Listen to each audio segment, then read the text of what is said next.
Hey friend, in this video, I'm going to be sharing with you the secret to water control.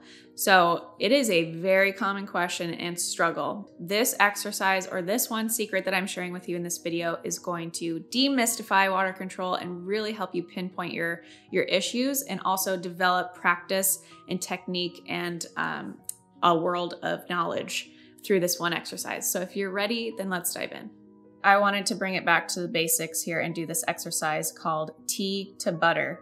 All right, so tea and butter. Literally think about the consistency of tea and it's gonna be on a scale all the way to butter. So I'm just gonna circle out, you don't even have to really circle this out, but just kind of so I make sure I have enough space.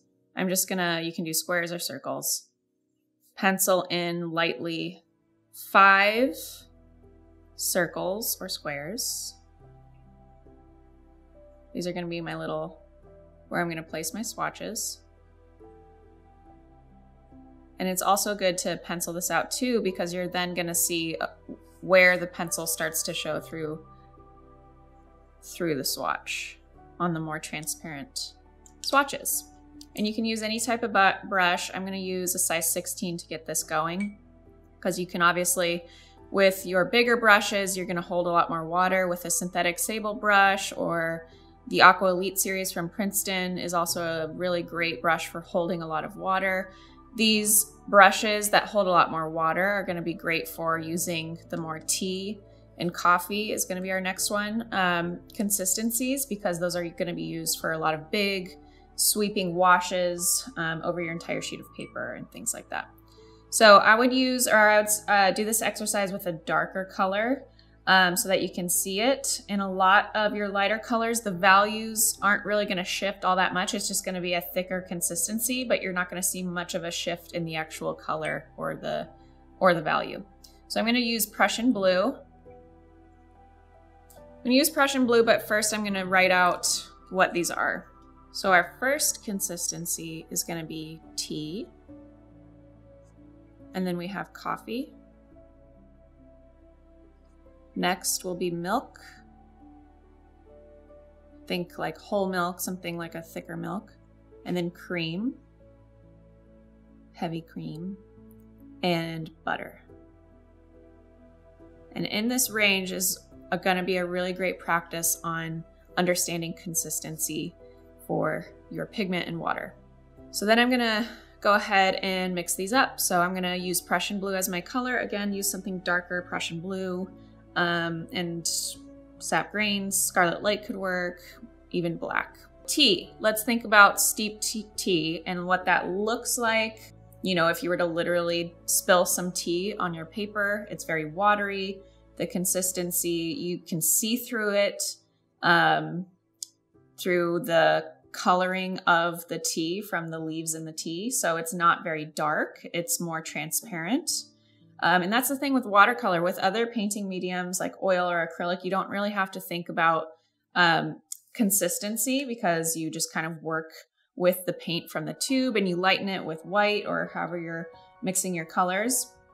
But with watercolor, we have to be more of a student of the consistency of the pigment and water combinations. And a lot of people just kind of skip over that and don't really practice it.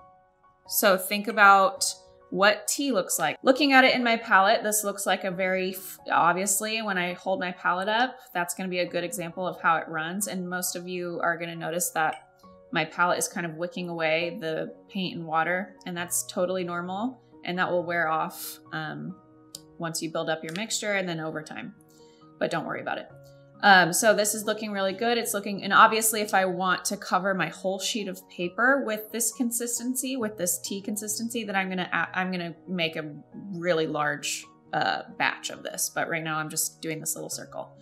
So this is a very good tea mixture, and I'm gonna hold it up and do the test in my palette to see how it runs. So obviously it's running really quickly. So the drops of the mixture are running very rapidly as I lift my palette. So that is what tea would do if I had it in a palette or on paper or whatever. So, and then, whoops, there's some red still left over in this mixing well, so that's why it's gonna look a little purple. But if you wanna make sure, if you're also testing colors, then obviously use a clean mixing well. So we've got a good tea mixture, and now we're gonna test it on our paper to see what it looks like on paper. So again, this is the tea consistency, and this is really good for your lighter values of colors, especially the darker pigments, so blues, blacks, even some reds, greens. These, you know, are your wash colors that you're going to cover. Like if you're painting an ocean scene, let's say, and you have a large area to cover, this is your big, broad washes. But also, if you look closely, you can see the pencil lines underneath this swatch. So your lighter values are more transparent, you're going to see through them, and therefore you're going to notice the pencil lines. Next, we're going to mix up our coffee. So technically coffee and tea obviously use about the same amount of water. If you have an 8-ounce cup, you're going to have an 8-ounce amount of water for both, and it's the staining that darkens the value of the coffee versus the tea. So I'm just grabbing a little bit more of my Prussian blue mixture and adding it to my tea mixture and building it up with a little bit more water too. But as I'm looking at it in my palette, I can see that I'm seeing through it less than I was with the tea. And we can do the running test, and it's still dripping very rapidly, but just a little bit less transparent than my tea mixture. So there's not much difference between running between your tea and your coffee consistency. It's darker. So we're adding a little bit more pigment to it and just a touch more water so it stays pretty, pretty runny like coffee would be. But again, it's darker than tea. I'm just gonna grab a little bit more water. And this is, again, for those of you who are really new to watercolor, doing that running test in your palette is a really good idea of how thick the mixture is, or the consistency. And so as I place this on my paper, obviously it's a darker value, but it's also getting a little bit thicker, but not noticeably thicker where we're seeing any sort of dry brush effect, which we'd get in the more cream and butter stage. These two values I would use for my lightest values when I'm painting either a realistic, scene or florals. My lighter values are going to be in the tea and coffee range consistency wise. So you can even pencil that in here. These are my light values.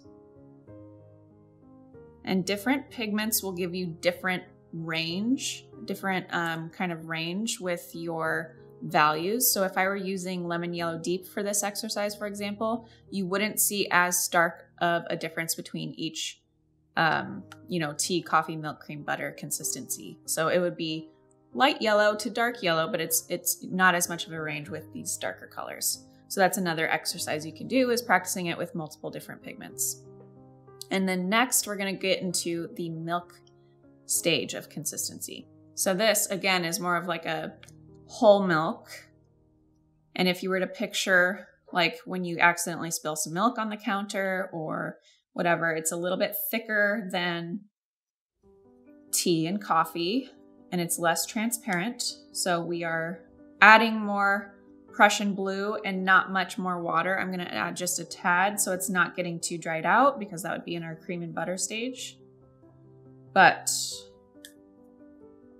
we are getting that whole milky consistency. And these different stages in consistency are going to react differently as well when you are painting with wet on wet or wet on dry. You're going to want to use your thicker consistency stages for wet on dry effect, which is going to give you that dry brush look, and I'll show you some examples in a second. But also each one of these consistency stages are going to react differently to a wet paper surface. So if I'm using wet on wet and I have water or a light wash down on this section of my paper, and I punch in a color that's more like the tea consistency, it's going to spread like crazy. But if I do it with the butter consistency, it's going to stay pretty much right in that range where I placed it on my paper and get a little fuzzy on the outside, but it's going to stay pretty crisp. And then somewhere in between here is usually where I like to place in more of my wet and wet stuff, depending on how much I want it to spread and blend and diffuse. So our milk consistency, we're doing a little palette test. It's still running, but it takes a second to drip. It's not running as quickly as like tea and coffee. Again, it's running and dripping, but it's not like I have to hold it for a second now and then it drips. So here's our whole milk. And again, the consistency, it's thicker and that makes the value darker. This is when you start to not see the pencil lines underneath. So a lot of people ask me, this is another common question just to answer it. A lot of people ask me how I get rid of the pencil lines underneath the watercolor. And I always know ahead of time, or usually know ahead of time, if it is going to be covered up with the consistency of values that I'm going to use in that specific painting. If it's not, then I will either not use any pencil at all or sketch as lightly as I possibly can. But usually I sketch before painting, knowing ahead of time that I'm going to be able to cover it up with these milk and cream and butter consistencies that I'm using. So the next is our cream mixture. This is where we start to get a lot thicker. It's going to feel really, I mean, buttery, but not butter consistency quite yet. The cream is probably my favorite consistency to paint with. So I'm going to, instead of going to my water cup to grab more water, I'm going to be very careful to not add any more water at this stage to the mixture I have over here in my mixing well. And I'm going to grab a kind of like a tacky amount on my brush, amount of pigment or more Prussian blue, and then mix that in there. And this is when it starts to really not move much when you do the drip test. So I can kind of tell how it's moving in my palette by just swirling my brush around, that I need a little bit more. I want it to be a little bit thicker, but not too much to where it's that buttery, dry brush look. So at this stage, I'm going to test it out, see how it's looking. And it's still a little bit too drippy, so we're going to continue to grab more pigment. And you can even work with wet pigment straight from the tube too, to get these thicker consistencies, creamy and butter consistencies.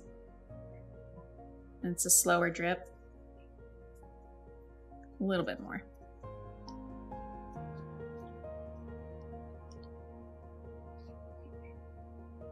That's good. Very slow drip. All right. And so with our cream consistency, we are very dark with the color, and you see how I lift my brush off and nothing is moving. Like this is still a puddle. This is more like a really dark glaze of paint. I love this consistency. And you basically, when you cover that pigment over the surface area, you can't see through it. There's no transparency. So these are going to be your darker values. Your coffee and milk midtones. And then your milk and cream midtones to dark. And then obviously cream and butter are going to be dark tones. So for your butter consistency, you're going to wash that brush off completely and get rid of, soak up all of that water in your brush. And with Prussian blue, I do dry my pigments in my palette ahead of time, but with Prussian blue, it's still a very sticky and tacky-like color in your palette, even when it's dried. Actually, most of these colors are, so this will work, but you can also do this to get the butter consistency a lot easier if you're just grabbing paint straight from the tube and grabbing a little bit of water, just like barely touching it. And this is gonna be For your darkest tones, it's also going to give you a lot of texture. It's not going to cover the full surface area in the circle that I'm going to do. When you're picking it up on your brush in your palette, it's gonna spread the hairs of your brush around, and it's gonna feel really heavy and tacky. So that means, of course, if you're wanting these tea and coffee and milk consistencies, that you need more water on your brush with the way it's feeling and looking on the paper. But again, the butter consistency is used for those darker values, your darkest values, and then obviously, like if you want the dry brush effect. So you can obviously pick up a lot of pigment a lot sooner with going straight from the tube, but if you roll around quite a bit in these dried pigments, if they're still kind of sticky, tacky-like when they're wet, you can do it as well. So very, very dry. It's like spreading butter on toast, scraping it around. And I love doing dry brush when it calls for it, for that rough texture, because again, with watercolor, we're not using white paint to lighten our colors. We're using water, or you can get these textures from a dry brush look to maybe light on water effect, like a glistening light on the ocean or something like that. So those little peaks of the watercolor paper poking through the color are what's going to show that light effect or glistening light effect, or just give you a nice texture in whatever you're painting. And then these are going to be your darkest values.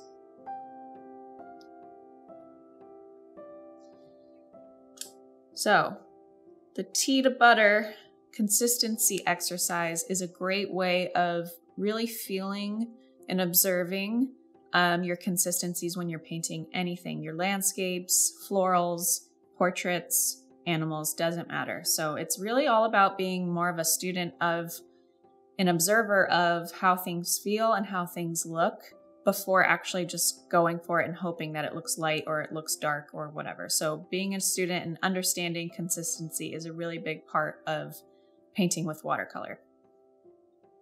Okay, so obviously this exercise is very eye-opening. It's also really cool to know, but how do we apply it and how does it affect what we're painting? So what I'm going to do is I'm going to show you how each one of these consistencies responds on water. So again, with watercolor, consistency is a very important part or thing to understand, but also how the consistency of what you have on your brush reacts to a dry surface versus a wet surface. So we already know how it reacts to a dry surface. Our paper that we're painting on is dry, and then this could also have a layer of dried paint underneath it, and you would be able to see the underneath pigment underneath the tea and the coffee ranges and maybe even milk, but underneath these you wouldn't see it because they're thicker.